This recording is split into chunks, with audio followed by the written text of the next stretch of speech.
nke na Chukwumba direct.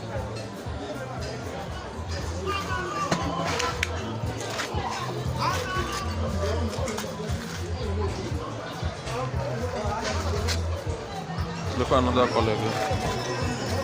Okay, Uncle Self.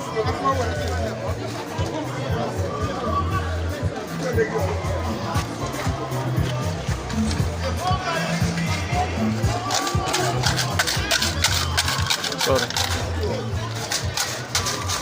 Yeah.